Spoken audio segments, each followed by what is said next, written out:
Oh my God, I'm so phlegmy. I just feel like I slid a whole chunk of cheese down my gullet. I did eat a lot of cheese at dinner. I was just thinking, I was like, why is it like this? I literally had broccoli cheese soup and then I ate pieces of actual cheese. Oh. Oh, why is everybody texting me right now? Okay. Yeah, I had tacos. Oh, yummy, yummy. So it was just cheese and sour cream. Oh, yes. Sour cream is so underrated. Well, I never used to eat tortilla chips with sour cream just by itself until I saw you doing it. And I was like, wait, I'll try that. And I was like, snack. Damn, this is good. It's so good. It's delish. It's a little salty, a little creamy. Toby, stop.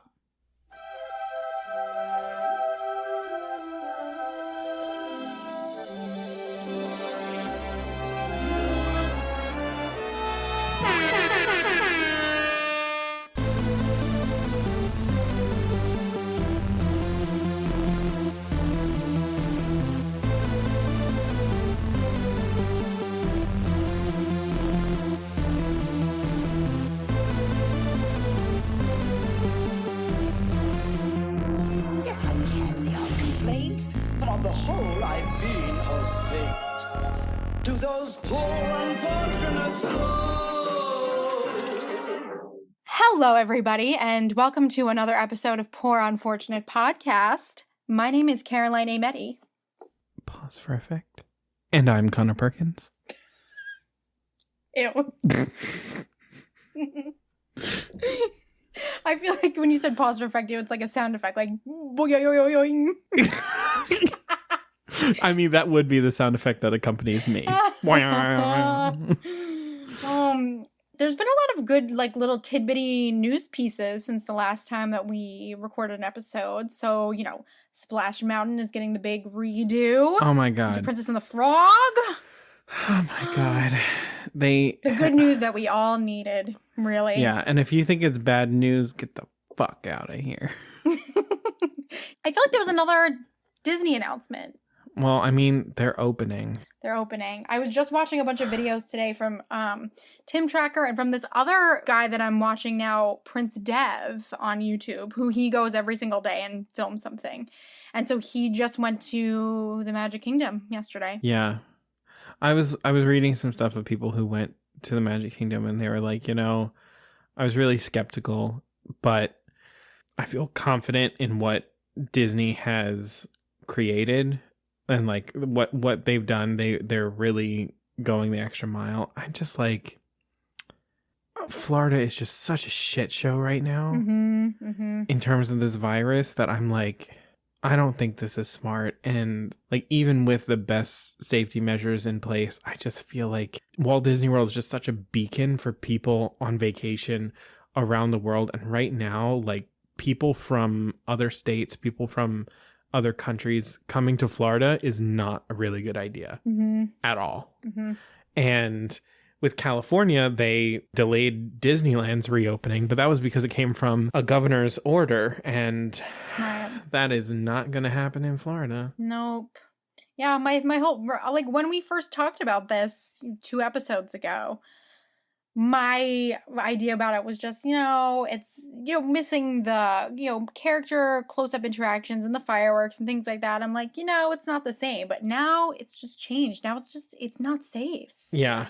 I feel bad for the cast members. Exactly. That's really where I sort of sit, where I'm like, it just feels like such a shitty place to put them in the position of come back in an extremely high risk situation. I'm curious to see. I'm going to wait, you know, for some of these bloggers to go back once it's open to the public and see what it's like. Because they were there for, you know, cast member previews and press previews. It's not the same situation it's going to be in a couple of days. So we'll see. Oh, another thing we have is the castle repainting was finished. The castle repainting. Oh, yeah. I mean, that concept art looked gorgeous. Yeah. And I'll say it again. That concept art looked gorgeous. It's salmon. It's salmon color. I was here for the blue. The blue is great. I was so here for the gold. Yeah. The gold everywhere. I'm like, oh my God, it looks like someone just like dipped this in sunshine, and that's perfect. The pink. The pink. The I will say pink. when I watched Prince Charming Dev, I think is the exact name of his YouTube channel.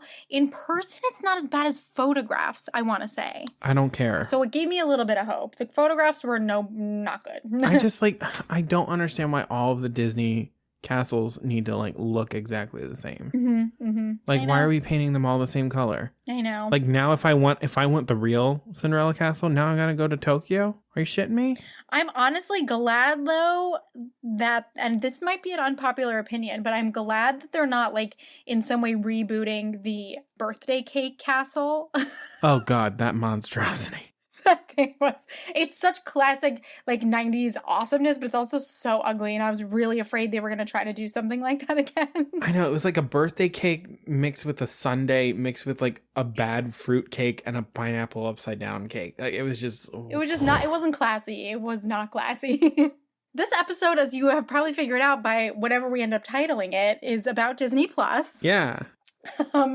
And there's so much content on Disney Plus that we're gonna break down a few different ways for you to watch a bunch of it. But before that, the elephant in the room is the fact that Hamilton dropped last week, and we were I was beyond thrilled that was going to happen. Were you excited? You were excited, right? Oh, absolutely. Absolutely. Because, I mean, it wasn't supposed to come out for like another year in theaters. And then you would have to, pay the cost of a theater ticket to go see it. I mean, not a stage play theater ticket, but a movie theater ticket. But I would say probably like $25. Yeah. And, for families who will want to see that, like, going to the movies is not a cheap thing. Like, for them to release it on Disney Plus, where you pay a monthly fee to have it, it's so amazing. Generous. It really is generous. And yeah, I mean, I watched it. Like everyone in the world watched it this weekend. And if you didn't, you probably will. Yeah, and overall, I feel like that's such a nice, it's like a nice thing that we can all have in common when we're isolated. I think on that level alone, it's a nice thing. Yeah, and especially it being theater right now, in a time where theater is not going to be something that we're not going to be seeing theater. Yes, especially on a stage in a very long time. We'll see Zoom productions with virtual backgrounds and being really like nifty and like artistic with how we're doing that, and that's fine. That's creating digital production. It's going to be like a new art form that's kind of emerging from this, but like it's going to be a while before we see an actual stage in even a recorded stage version. But yeah, ever since it dropped on Friday, there have been a lot of Facebook statuses, a lot of tweets, a lot of straight up articles about cancel Hamilton. I don't want to go off because we have other things to talk about in terms of Disney Plus, but I know that me and Connor both would like to say a little bit of something about this, because again, as we said in the last episode, please take what I say with a grain of salt. Is that I'm a white person saying this. I'm also just someone with one opinion saying this. But granted, I thought the thing that was most disheartening to me is that the criticisms that were really long Facebook statuses or really, really long selfie style videos where someone just goes on and on and on about their problems with Hamilton were all from white dudes telling us how to feel about Hamilton. And my problem was also that some of them kind of weaponized the voices of Black people who also had a problem with Hamilton, which is totally fine. Criticize Hamilton, that's not my issue.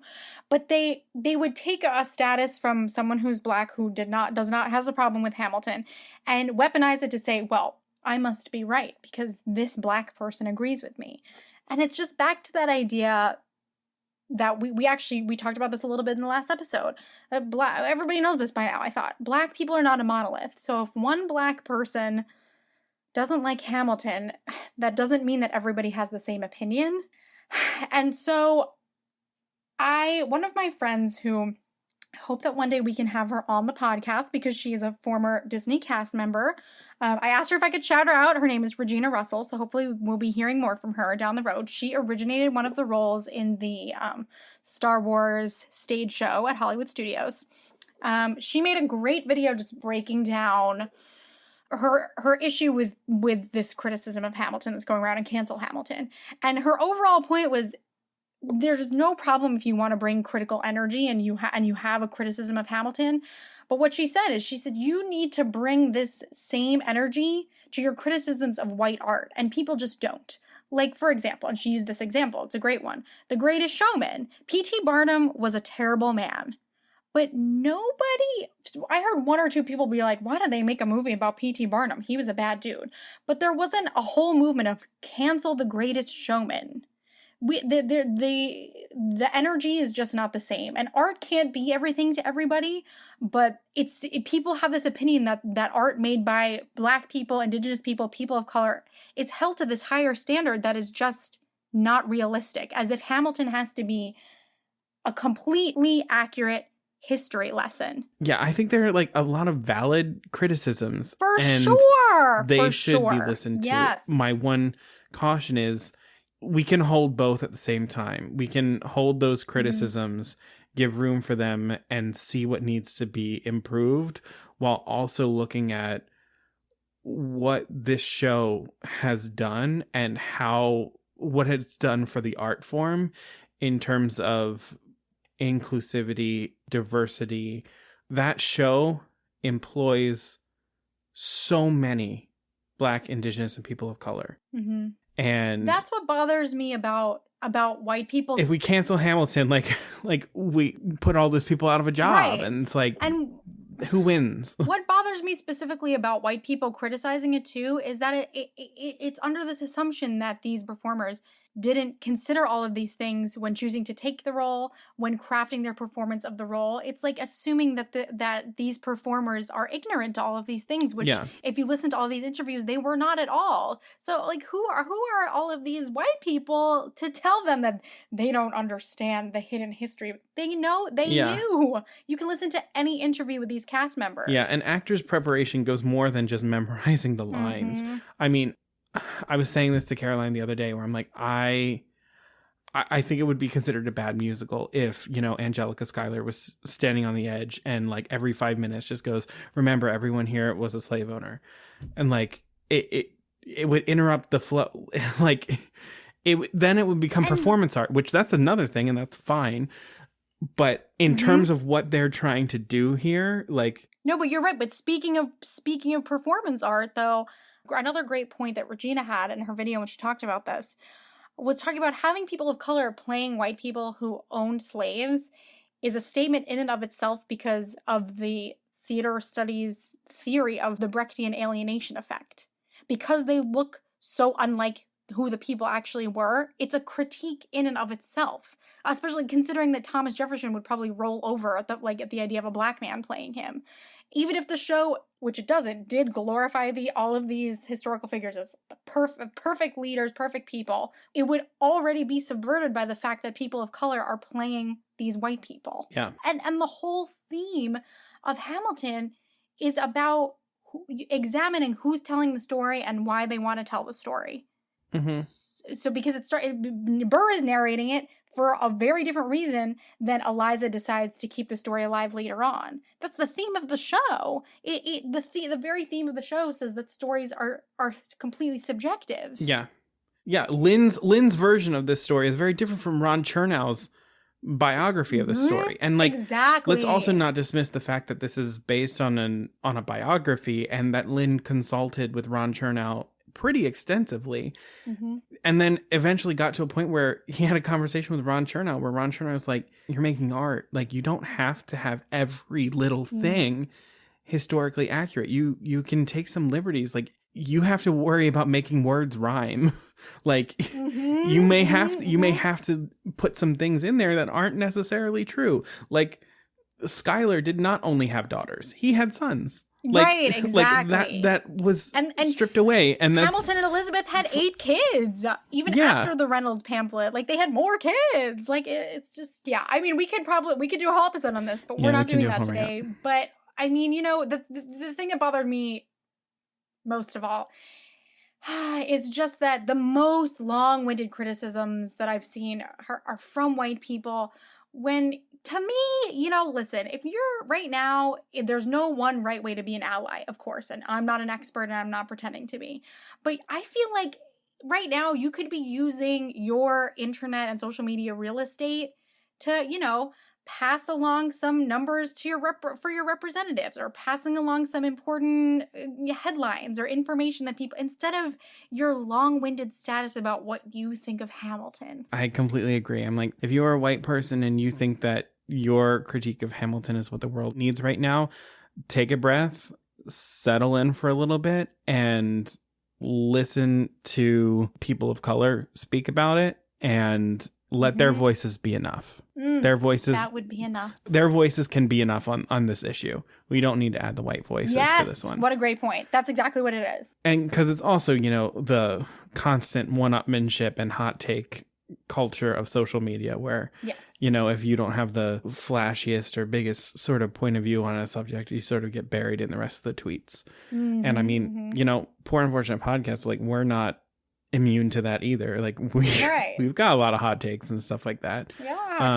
But you gotta recognize when your hot take isn't actually helpful, and when your hot take is there to not necessarily like point out something that is like deeply inherently wrong, but is really just there to snatch other people's joy away. Or when it's really like about you, to like show off like, oh, I'm an intellectual, I can critique things that are very mainstream and popular and that mean a lot for different people. Like, fuck off.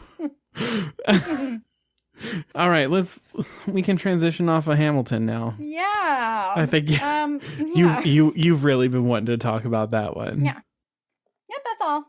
All right, so this episode is another one of our tips and tricks episodes. You know, last time we did a tips and tricks episode, we, you know, did a sort of little tour through Disney parks and gave you a couple tips and ideas, shared some anecdotes about the infamous Frog Hopper, the Tower of Terror.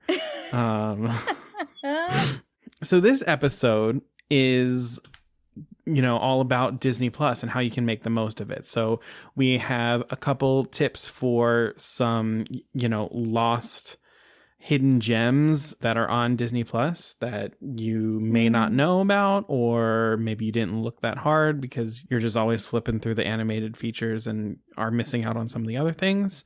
And then Caroline and I made some different Disney movie marathons for you that you could engage in if you want. And we haven't shared them with each other No, yet, we so haven't. I'm really excited We to haven't. hear them. Yeah. Because I want to make this a competition because I'm competitive. So we'll see who will win. Probably me.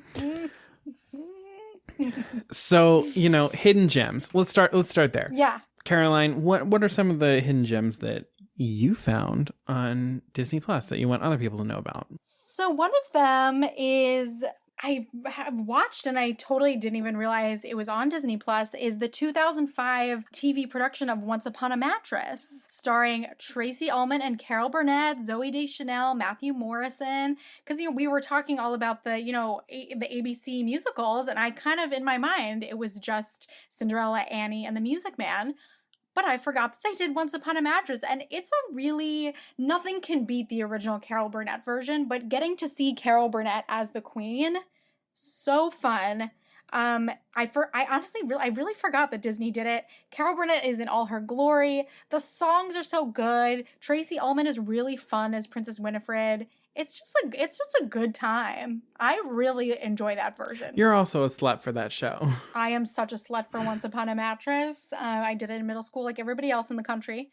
It's just such a fun show. It's such a good time. But there was a whole controversy when I did it at my school because they wanted to use for the posters like the logo from the Sarah Jessica Parker version where it's like she's like naked on top of the mattresses and you see her butt outline. So that was a whole thing. Oh, lovely. But I digress. So that's one of mine. Do you want to share? I have another one, but maybe you share one of yours. Yeah, I'll share one of mine. So One of the greatest things of growing up in the 90s was growing up with One Saturday Morning on ABC and watching the Yeah. Saturday morning cartoons.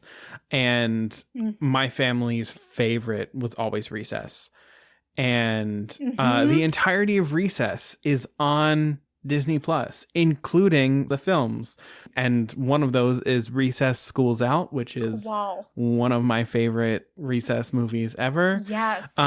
But they're all there for you to watch right on Disney Plus. And if you don't know what Recess is, it follows a group of 6 fourth graders at 3rd Street School and their, misadventures and, coming of age sort of stuff on the playground and in their school. And, it's just it's a really great show. There's a lot for everyone. I haven't watched that in so long. I will go watch that. I watched Recess School's Out yesterday because I was like, it's so good. because I was trying to decide whether or not it would make it into one of my marathons. And I was like, well, let's watch it. And I'm like, I'll watch the first 15 minutes. And then I ended up watching the whole thing. Yeah. It's great. It's great. It's so just great little episodes to watch, with the whole family. The whole family. The whole family. My other little hidden gem is nostalgic as well. Great. Splash, the 1984 movie with Tom Hanks and Daryl Hannah is on there, and I was obsessed with Splash. It's from the 80s. It's about Tom Hanks, just a regular dude who meets Madison, played by Daryl Hannah, who is a mermaid, and just the adventures of figuring out how she can adjust to the human world, or does she need to go back to the ocean? And it's just like it's got such great 80s vibes. Young Tom Hanks. And I don't know if it's there anymore, but there's a very iconic fountain in the movie, and they used to have that by the backlot tour. Every year I would sit on the fountain and get my picture taken on it because I loved Splash. That's really I obviously loved Little Mermaid, but my mermaid, young kid mermaid obsession was because of Splash for sure. Her beachy, crimped 80s waves. That was the dream. It's such a good one. But Disney Plus has blurred out her butt crack on the beach. Why do both of my movies have butt cracks? I don't know. Butt crack problems. I don't know. Well, my other, hidden gem that I've got is another 90s TV show. If you have not watched Gargoyles, you need to watch Gargoyles. The entirety of Gargoyles is also on Disney Plus. We did not deserve this show when it came out. It's really, really amazing. So the premise of Gargoyles is that in Scotland, around the time of Macbeth, there were gargoyles that lived at the same time, and they would guard the castles. And they had this sort of symbiotic relationship with humans, where the humans would protect them while they were stoned during the day, and then at night the gargoyles would wake up and they would defend the castle.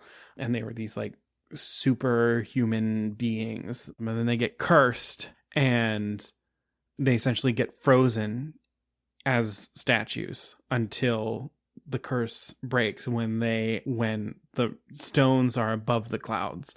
And so then flash forward to modern day, aka the 90s. A rich billionaire is building a skyscraper in New York City, and he gets the entire castle and he moves it to the top of his skyscraper in the middle of New York City, and it breaks the curse, and the gargoyles come to life again. And now they have to sort of grapple with finding their new home and defending New York City as their new home. It's so 90s. And it's so good. So cool. It's got incredible voice talents. You've got Keith David, Ed Asner. It's absolutely great. I've finished rewatching the entire series. It's super quality. So those were some of our little hidden gems that you should definitely check out that might have slipped past you. And so we've created 2 marathons each to share with you. The first marathon that we are going to share, we had the same parameters for what types of movies we had to, or what types of pieces we had to include in the marathon. And then the second one that we'll share in a little while was more freestyle, and we could come up with our own theme. So for our first marathons that we are going to share, we had to have 6 entries in the marathon, and these were the categories. Number 1, a princess movie.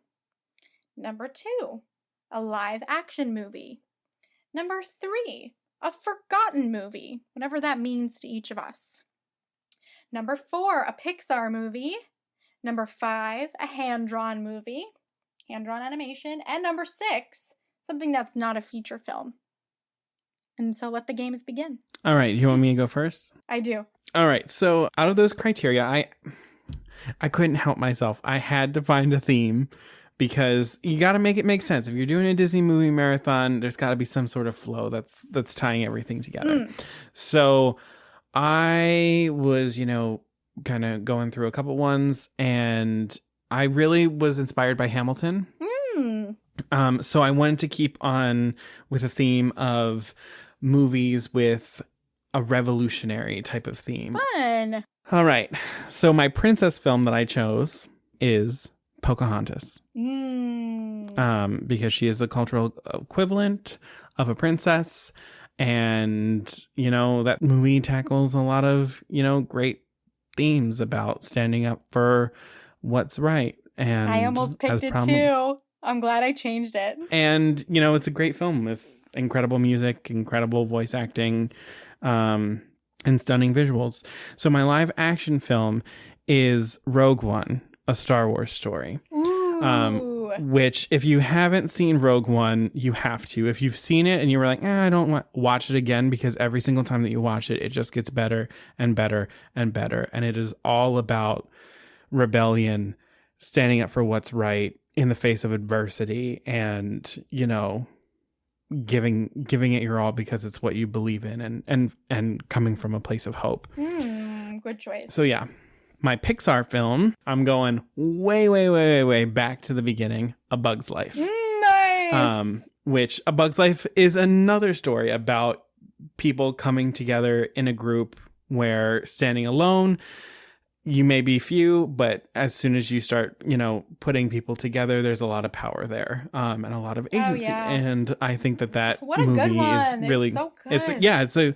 It's a great movie. The animation, especially now, doesn't, look quite as good as it did back in the 90s.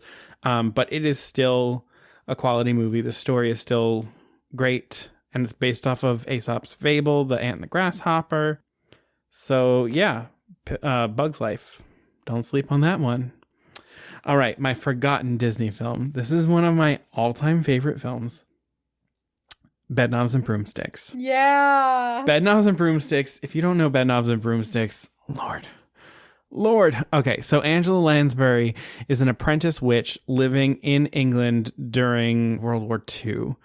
And she is trying to do her part for the war effort in fighting the Nazis through magic. And because of the bombings in London, she takes in a group of 3 orphans, and together they go on this magical adventure to figure out how they can use magic to fight Nazis. And it's fucking amazing. It's so great. My hand-drawn film, I chose Mulan. One of my reasonings of putting her here is because the animation in Mulan is absolutely stunning. From the main title sequence of Mulan, like, you just get lost into this breathtaking art that's inspired by Chinese art. And for a hand-drawn film, that movie does so much. And then it's also just like a freaking fantastic story about this boss-ass woman who just like saves all of China. And so, yeah, Mulan. My non-feature film is the short Inner Workings that played ahead of Moana. And this short is about a guy that's going to work day in, day out, same, boring job.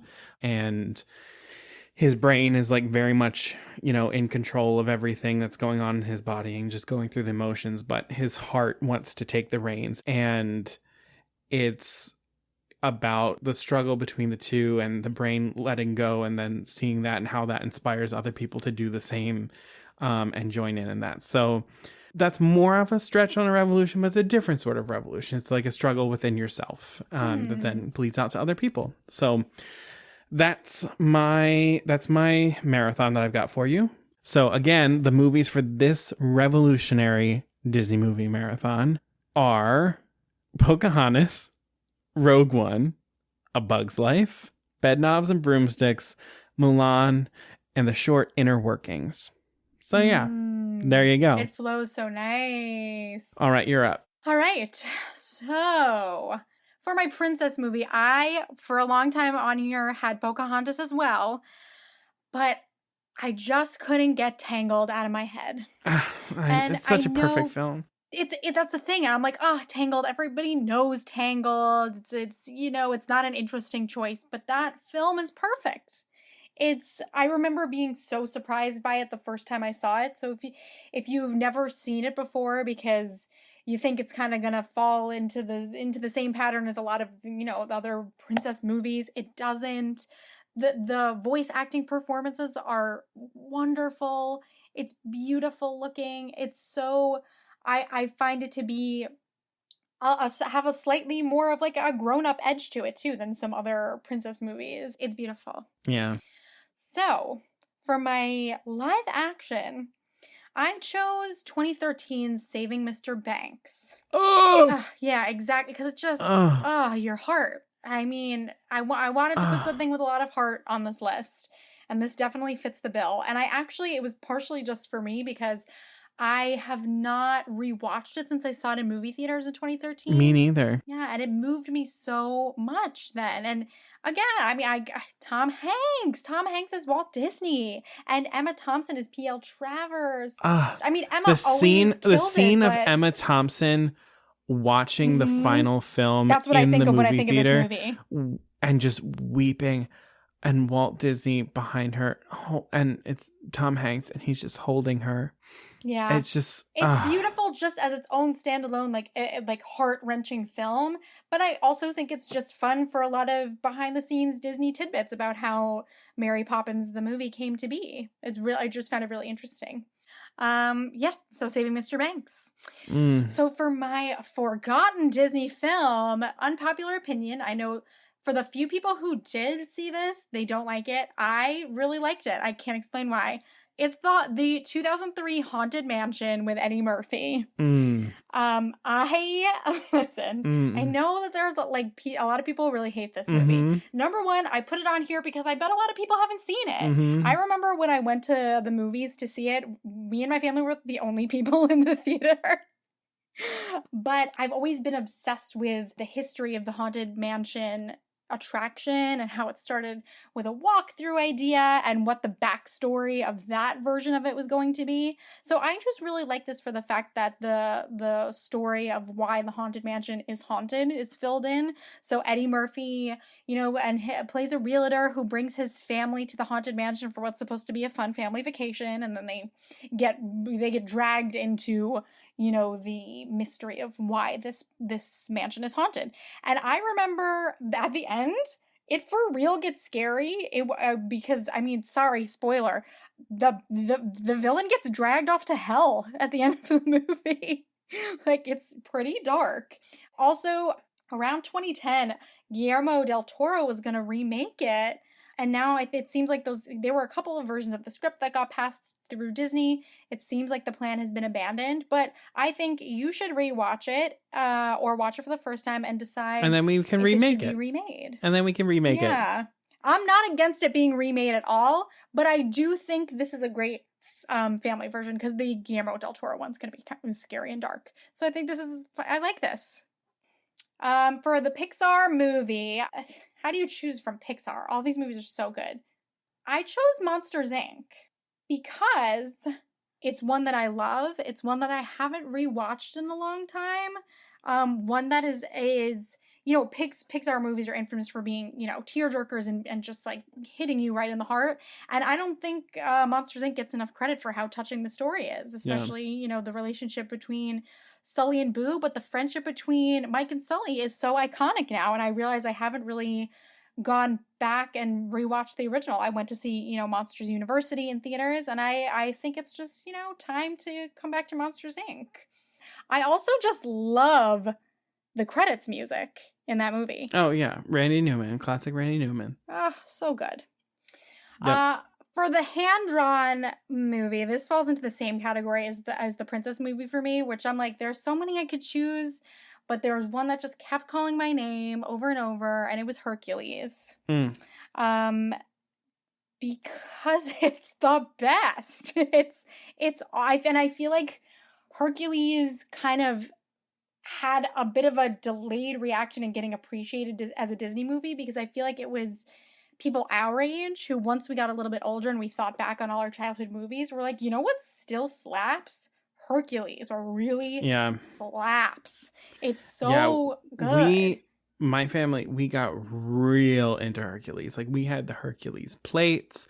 I had Hercules pajamas. Wait, we did had you? the... I did too. I had a Meg nightgown. Oh, I had the Herc, you know, get up with like. We would have been so cute. We would have been so cute. Yeah, just like a little fat kid in this Hercules outfit. And I'm like, Stop. this is the same.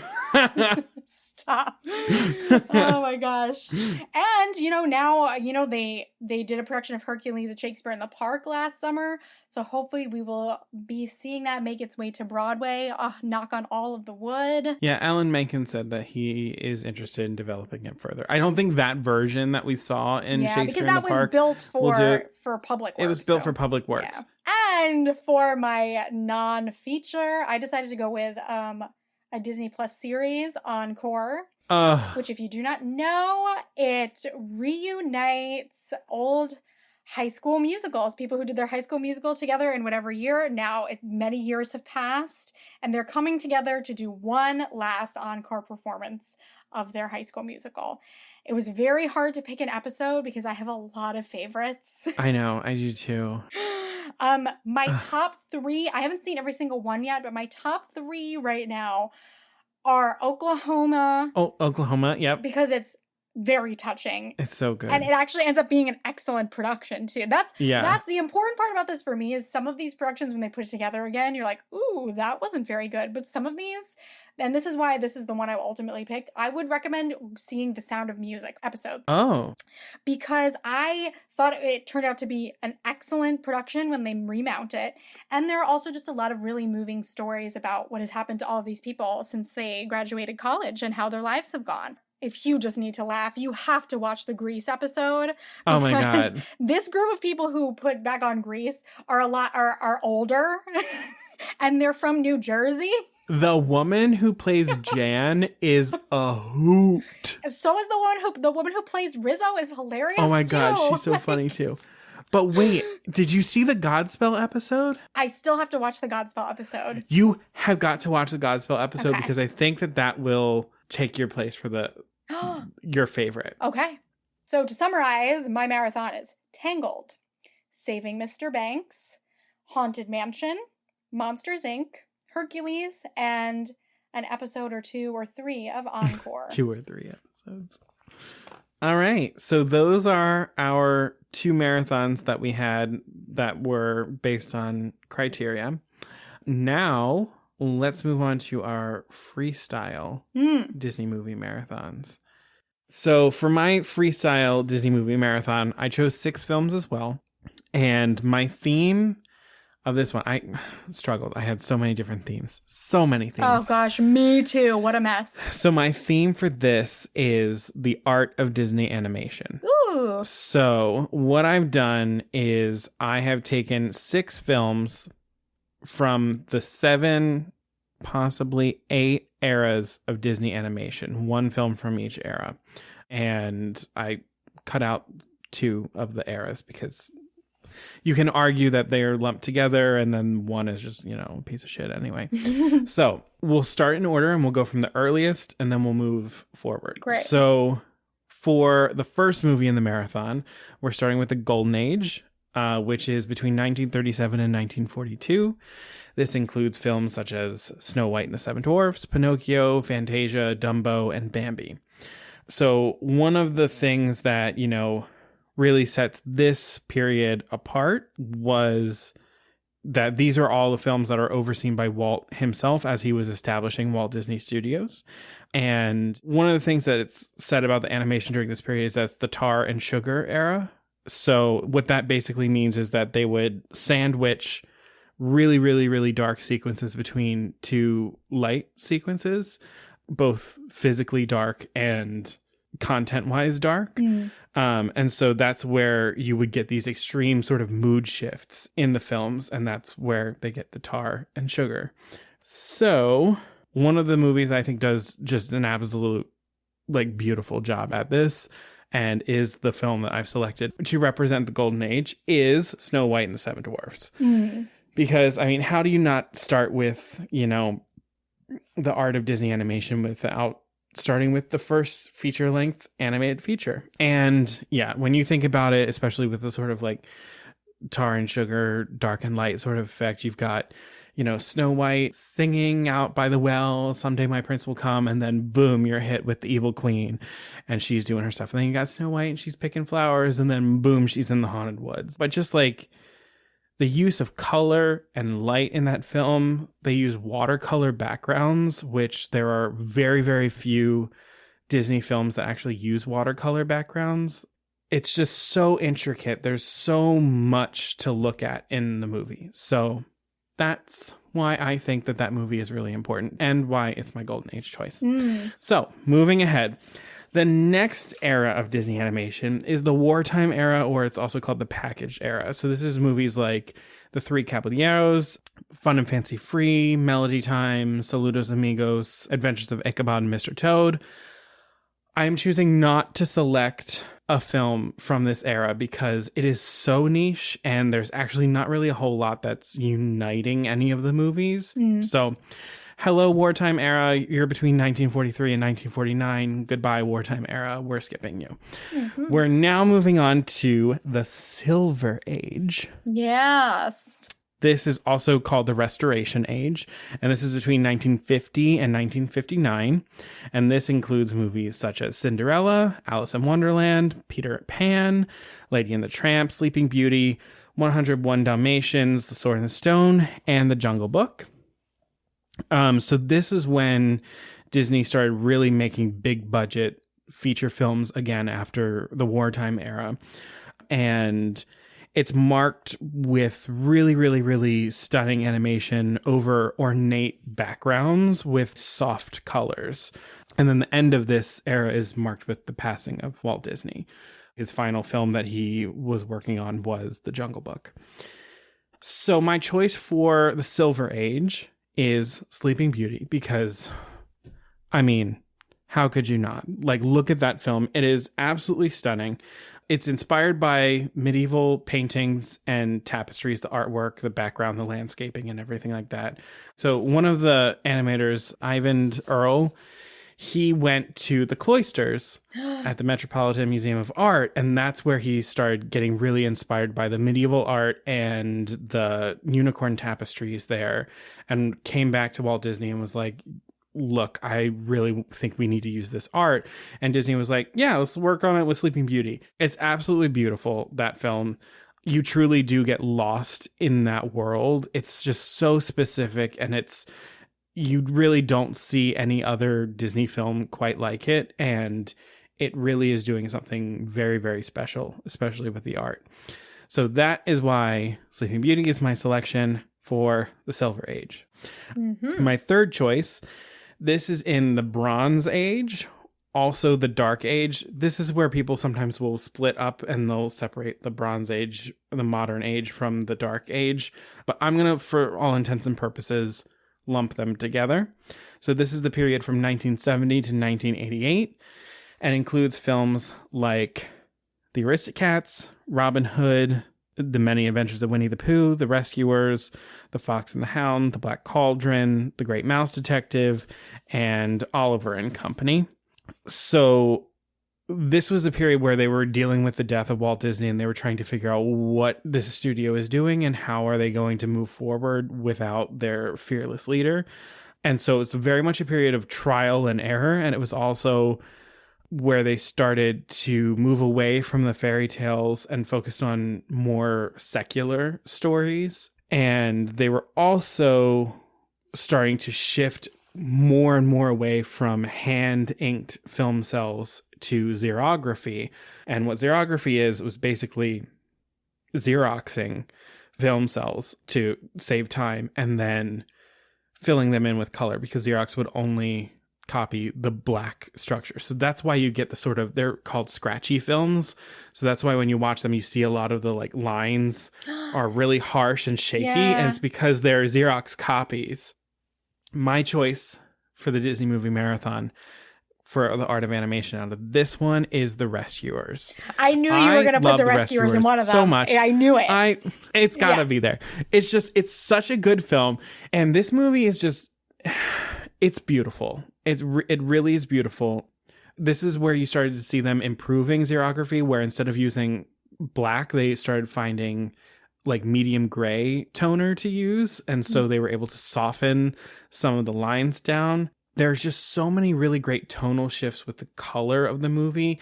You've got such a wide array of locations in the film. So you go from New York City, then you have this amazing travel sequence down the coast until you get to the Devil's Bayou. And it's just like, they're so, especially when they get to Devil's Bayou, there's just so much darkness in there that they really embrace the darkness and find a way to make darkness beautiful. And then also just the oil paintings in the beginning of the main title sequence are just like they're absolutely beautiful. I say to my sister all the time, I'm like, if someone's ever auctioning off those like oil paintings, I want them for my room. Yeah. So yeah, that's The Rescuers. So this is number 4 in my Disney Movie Marathon.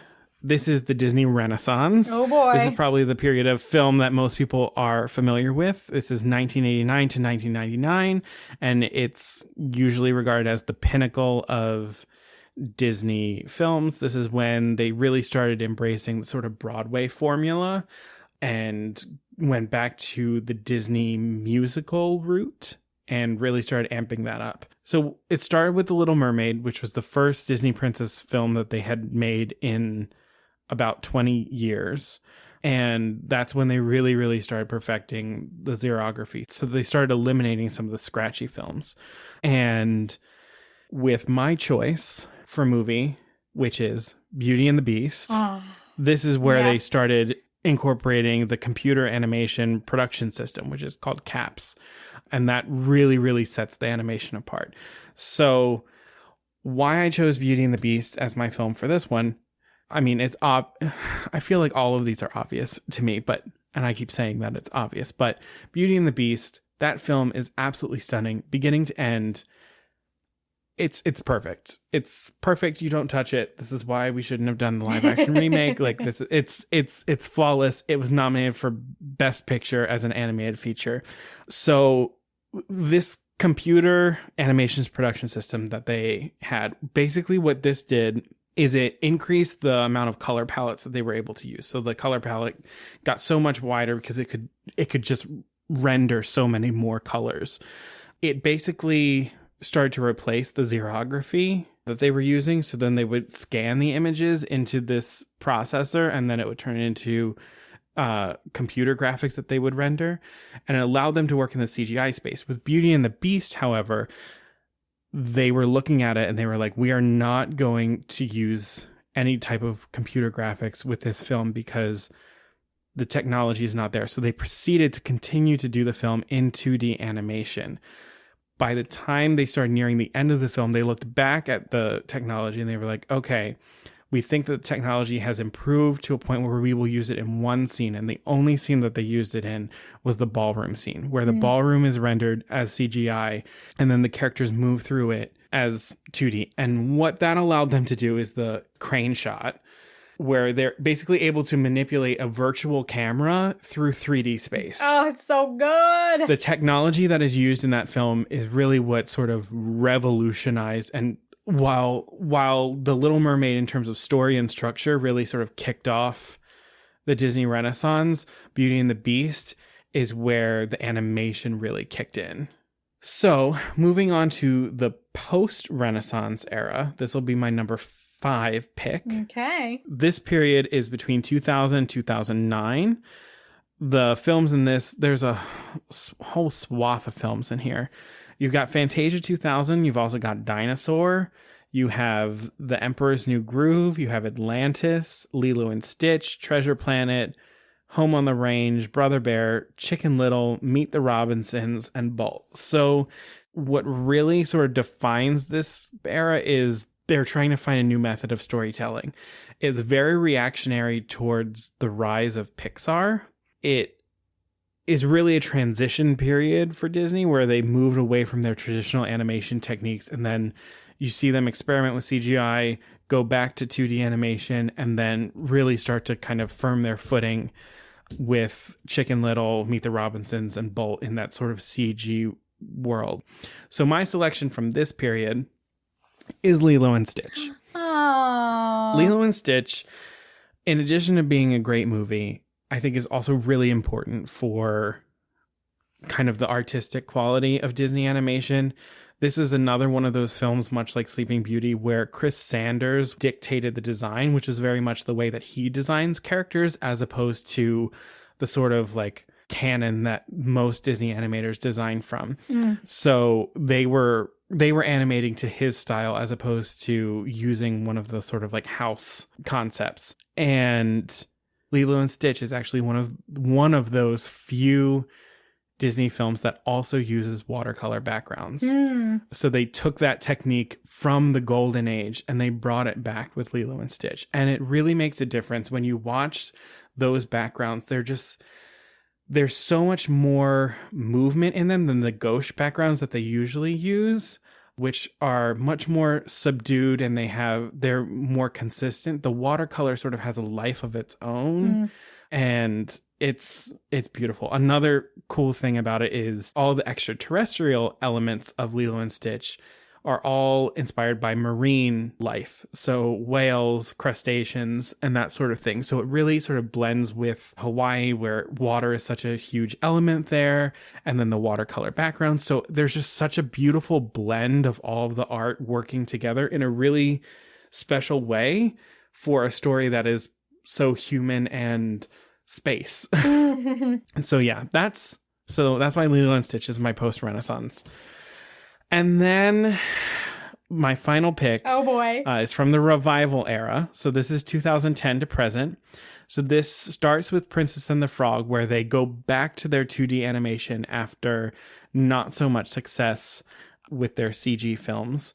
And then it includes Tangled, Winnie the Pooh, Wreck-It Ralph, Frozen, Big Hero 6, Frozen 2, Ralph Breaks the Internet, Moana, all the good stuff we've got right now. So this is called the revival era. It's also being referred to as the second Renaissance. And it really started happening with John Lasseter from Pixar taking over the animation division in 2006, and then Disney's purchase of Pixar. My choice for this period of time is Tangled. Yay! Yeah. Tangled is really special.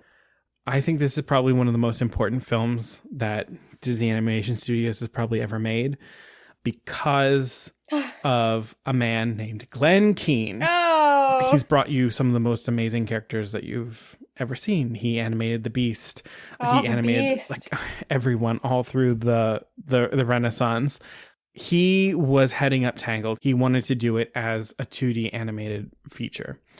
The studio told him, no, you have to do it as a CG feature film. He realized that the only way that they can move forward is if they blended the two, because until this period, Disney was just being manipulated by the CG animation that they were using, where the technology was dictating what they could do with the art. He wanted to make it so that the art dictates what the technology does, so that the artist is in control of the technology. And so this film is what developed all of the techniques that they currently use now to create the CG animation fused with the 2D animation that we've grown up with and we've loved and has made Disney so iconic.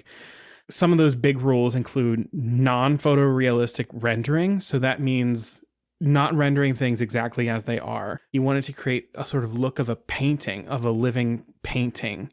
And so by not keeping things exactly true to how they exist in 3D space, that's what has allowed the designs. A lot of the angles and things like that of cameras and the way things look in space are actually impossible to do in the real world, which I think is one of the things that make these movies so special, is that they are only achievable through this type of animation. You can't achieve them through 2D animation. You can't achieve them in the real world. They are only through this marriage. And the result is Tangled. And Tangled, I think, is one of the most stunning animated films that has ever been made. It is, to date, the most expensive animated film that has ever been made. It cost $260 million to make that movie. Wow. It is the most important film since Beauty and the Beast in terms of changing the animation art form. So, of course, it is on my list. Oh, so beautiful. So that is my Disney movie marathon that gives you a tour through the art of Disney animation. So going through that again, for the Golden Age, you're going to start with Snow White and the Seven Dwarfs. Then you're going to move on to the Silver Age, the Restoration Age with Sleeping Beauty. Then you're going to move on into the Bronze Age / the Dark Age with the Rescuers. Then you'll land in the Disney Renaissance with Beauty and the Beast. And then you'll move on to the post-Renaissance era with Lilo and Stitch. And then you will finally find yourself in our current era, the revival era, with Tangled. So that's my Art of Disney Animation movie marathon. Oh, yeah. Caroline, you're up. Yes. Mine, in classic Poor Unfortunate podcast fashion, mine is not factually based. Mine is emotionally based. So the name of my marathon is called So You Want to Have an Ugly Cry. Ah, yes. So it was extremely hard for me to narrow down. A lot of Disney movies give me a good old ugly cry moment. But these are the ones that stuck out in my mind as I can remember. You're the queen of the ugly cry. Oh, yes. Like, this is... I used to be called Flash Flood when I was in high school because, like, when you're emotional and, like, you close the musical at school, like, I would be crying like my life was over. Oh my God. So, Flash Flood. Yeah. I added the elapsed time of seeing all these films together. And the downfall of this marathon is that this is 8.13 hours of crying. So that's healthy. Might not be healthy, but in this time in our lives and our country's history, it might also be what the doctor ordered. So let's do this. Oh my God. So I will kick it off on a little bit of a softer note and something that's a little bit easy to take down, and that's 2017's Olaf's Frozen Adventure. Oh! Now, Conor watched me watch this for the first time, so he can attest to me crying. Oh my God, yeah. I lost it. I lost it.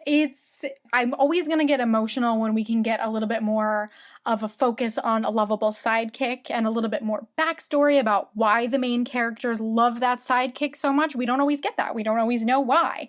And so, again, I want to describe these without spoiling why you're going to cry, so it's going to be tricky. But the music in Olaf's Frozen Adventure is wonderful. It's written by Alyssa Samsel and Kate Anderson, so it's not written by Kristen and Bobby Lopez. I feel like their music also really just coalesces really well with all of the other Frozen music. And so you're already going to get an emotional factor because it's Olaf, and you're already going to get an emotion factor because it's a holiday piece.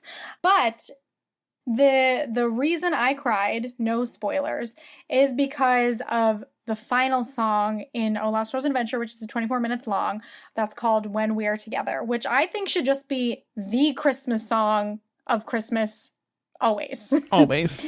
And so that song, again, without spoiling anything, basically we find out some more background information on Olaf's connection to Elsa and Anna. And if that doesn't make you cry, I'm already starting to cry right now. You don't even have to see the short, actually. If you just look up that song When We're Together and you listen to the lyrics, it's gonna hit you right in the heartstrings. It's what life is all about, and it's what the holidays are all about.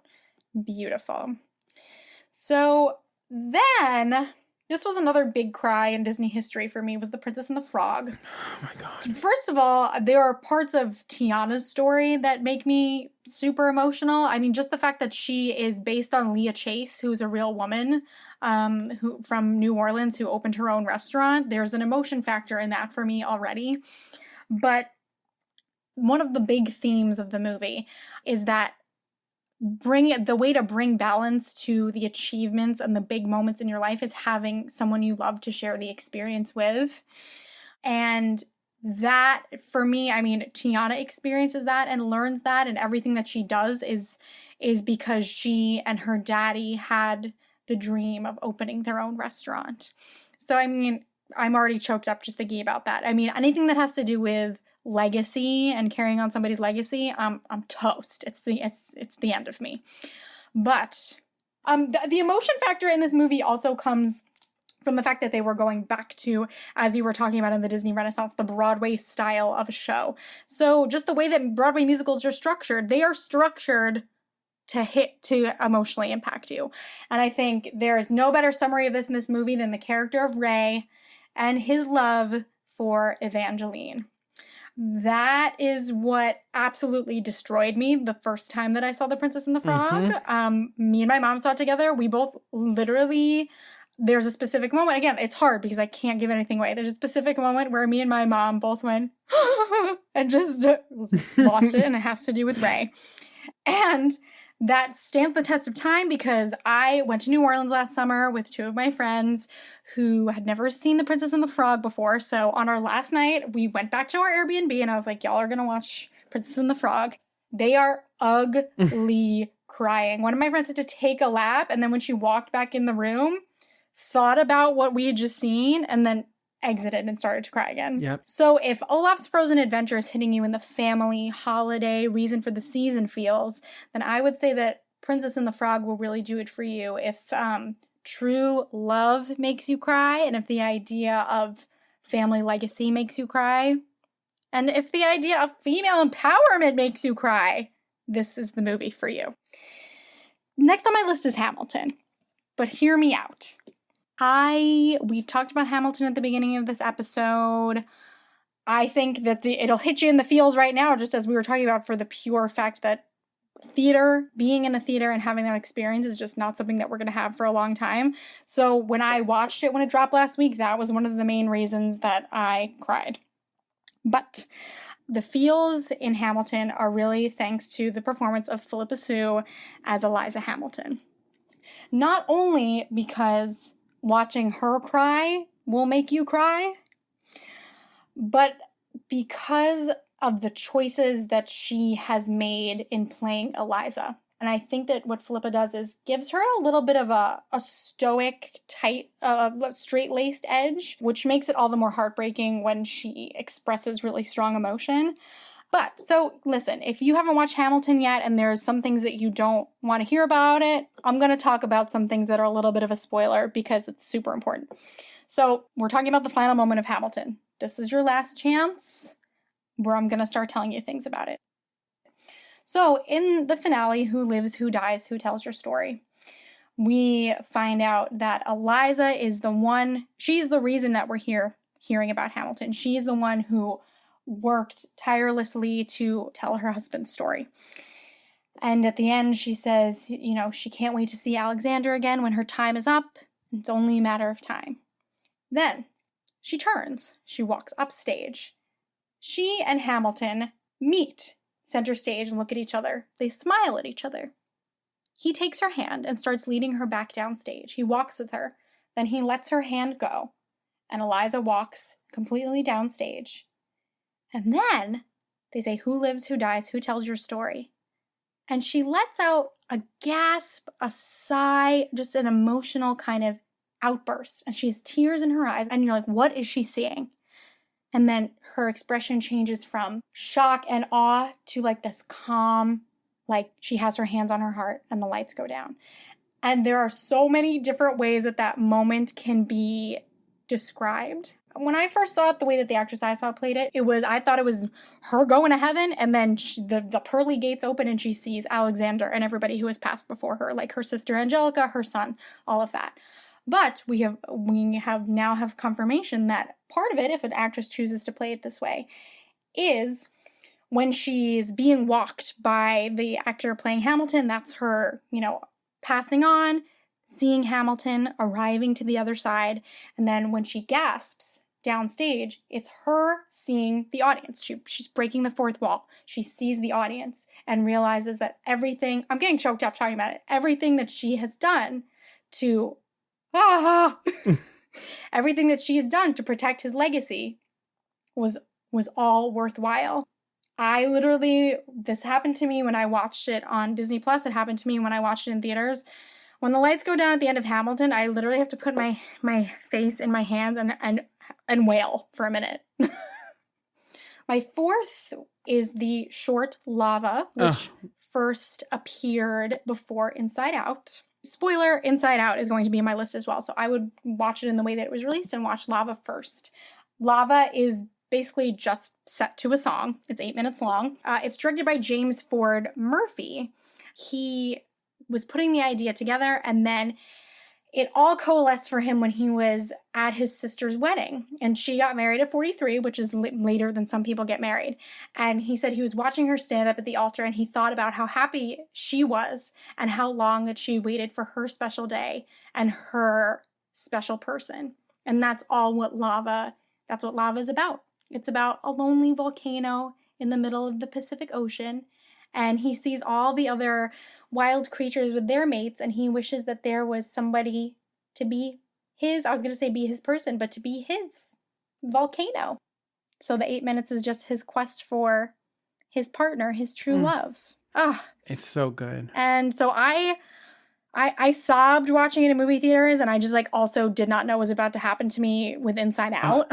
I distinctly remember my experience watching that film in theaters and just feeling the rug get yanked out from under me during Lava, and then at least 9 more times during the movie. So Inside Out, I feel like that also came out at a time for the two of us where it's we were just out of college, which is just a really, it's a tricky time in life, so it probably hit for that reason. But if you don't know, Inside Out, this is something I almost picked for my Pixar and my previous, because it's an amazing movie. It's one of the only times that an animated movie has been nominated for Best Original Screenplay at the Oscars. So, one of the reasons that Inside Out makes me ugly cry is just because it's really just about mental health. Yeah.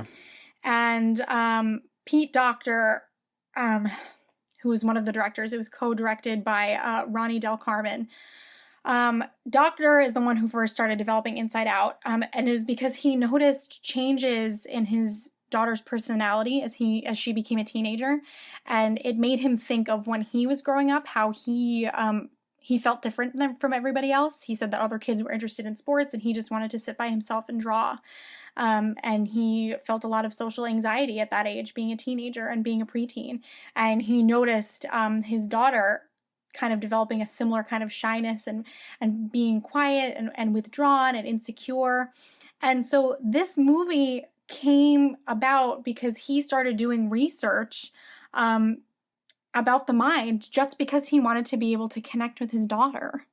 Pete Docter is also one for he'll get you with all those Pixar tearjerkers. He's behind Monsters Incorporated. He's behind Up. He's working on Soul that's coming up, which I'm sure is going to destroy everybody. He's just a mastermind of just hitting you right where it hurts. But one of the ideas that I absolutely loved and really touched me was the idea of core memories. Core memories are created in this movie as little tiny marbles that are dropped through your brain when anything that happens in your life that shapes your idea about something, for lack of a better description. Yeah, and your like identity. Yes, your identity. And you also, in the way that this brain control center works, you also have personality islands that make up who you are. And so basically this story is about Riley, and she is 11 years old, and she's dealing with having to move. And as she starts to become more withdrawn and sadder, the connections to her main emotions, which are joy, sadness, anger, fear, and disgust, the connections from her personality islands to the control center start to crumble. And don't we all know what that feels like when we are feeling sad and when we are going through something difficult or we're not feeling like ourselves? I just really identified with that feeling of you're like, who am I? I don't feel connected to the things that I used to love anymore. When the first island of personality just like crumbles, and the music by Michael Giacchino is just the music in this is stunning. Too much. But when that first island of personality just crumbles and you just see the look on Joy's face of just seeing like this girl who they all love so deeply, and you just see her just lose a piece of herself like in an instant. It's so moving just to sort of see the personification of what happens when people start to lose themselves in depression. I mean, at the time that I saw this movie, I was going through a really hard time. And I remember, in the part of the movie when, things are really difficult for Riley, the core memories that she's making are all sad. And I remember seeing that really helping me understand what was going on with me. And up until that point, I had kind of been like, shaming myself for feeling down because we were right out of college and things were supposed to be fun, and you're in your early 20s, things were supposed to be good. And it just really flipped a switch in my brain where I'm like, yeah, there have been things that are happening that are big events in my life that have been sad. That's why I'm feeling like this. And that's why I'm not feeling connected to the things that used to make me feel like myself. One of the things of Inside Out that I think is just like absolutely incredible, and I think really contributed to the fact that it got its Oscar nod for the screenplay of it, is that the movie doesn't have an antagonist. It's such an inventive storytelling in that there's no one that is a bad guy. It's stunning how well that story works without so many of the conventions that Western storytelling relies on, especially in animation and family films. Yeah, and that's so evident in the way that the movie ends, which is when Riley finally opens up to her parents and tells them how she's been feeling, and they are like, we've been feeling the same way. Like, it's not a hero story where it's like, I beat the villains I beat the demons in my mind all by myself. It's the healing comes in connection and in empathy and understanding. And God, that's beautiful. Yeah. Oh gosh. Woof. My final selection, I want to go a little bit more outside of the box because Up is just so obvious, is Toy Story 3. Again, this might be a little bit more personal to us because I remember when this movie came out, we were going to be seniors in high school. Yeah. And so this movie is all about what happens to all of our favorite toys from Toy Story 3 when Andy is going to move to college. Again, we're going to talk about some spoilers. When all of the toys end up in the incinerator, I was in theaters for sure thinking that this was going to be the last Toy Story installment and they were going to melt the toys and that was going to be the end. So I was sobbing because I really thought they were about to do that to me because Pixar is not shy about hurting your feelings. And so that's what I thought was going to happen. And when it didn't, oof, and the toys get passed off to Bonnie, who is in the perfect time in her life to enjoy and love them and give the toys the attention that they deserve. And Woody turns and watches Andy drive away and says, like, so long, partner. Oh my gosh. I mean, for me, like, yes, the incinerator part gets me, like, when they all hold hands and sort of accept death. And the so long partner gets me too. But for me, it's the moment when Bonnie says, my cowboy doll, and she reaches out for Woody and Andy holds Woody back and like isn't going to give him to Bonnie. And then you see this sort of like look on his face of sort of like, it's almost like he's sort of like out of his body, and he like gives it to her, and then he gets in the car, and you just see like the look of him sort of like accepting what he's done. And he looks in the rearview mirror one time and sees like all of his toys there, and then like looks forward and drives off. That's what gets me, is that sort of like just him accepting where he is and like what he needs and who needs it more. Andy in that gets me more than the toys do. Seeing him in that moment do that, I was just like, that sent me over the edge. And it sent you over the edge because now you're crying. I'm not okay. Oh God. So to sum that up, this was like putting myself through torture. Like, yeah, it really was. To sum it up, we've got Olaf's Frozen Adventure, Princess and the Frog, Hamilton, Lava, Inside Out, and Toy Story 3. And, I tried to arrange them so that they could all hit you in the different types of feels. So those are our Disney movie marathons. Those are our little, tips and tricks of what to watch on Disney Plus, how to, capitalize on that quarantine time that's still ahead. Just pick one of our marathons that we've crafted just for you and, just make a day of it. But yeah, especially just take some time to this really, like, I've had Disney Plus since it came out, but I never really took the time I knew what I wanted to see. Really take the time to dig through there. You're going to find a lot of things that you didn't even realize were there. And we'll keep trying to highlight some of the things as we find them, because it's a great service and there's more coming. And as we said, we need Brandy Cinderella to show up. I mean, come on, Disney. I've said it on whenever they're ready. Said it let's on Twitter. Go. Put it on Disney Plus, you cowards. So, as always, if you liked what you heard in this episode, please remember to rate, review, and subscribe to us wherever you're listening to your podcast. Give us a shout out on social media. Give us a follow. We are at Poor Unfortunate Podcast on Facebook and Instagram. We are at Unfortunate Pod on Twitter. And then tell some of your friends to listen to the podcast. This will be our 7th episode, so we've got quite the collection. We've got about 7 hours worth of content now that people they could make a marathon day out of that. So, God bless you if you do. You can also email us because we have an email. We would be thrilled. It's poorunfortunatepodcast@gmail.com. You can send us some electronic mail, if you will. We would love it. Of some topics that you might be interested in. And who knows? Maybe we'll do it. Or questions that you have for us. You'd be like, oh, what's your take on this? Or, oh, like, what do you think about this? Or, oh, what do you do in your spare time? What are you looking for in a man? Like that sort of thing, All right. Jesus, it's late now. So, as always, Beluga Savruga and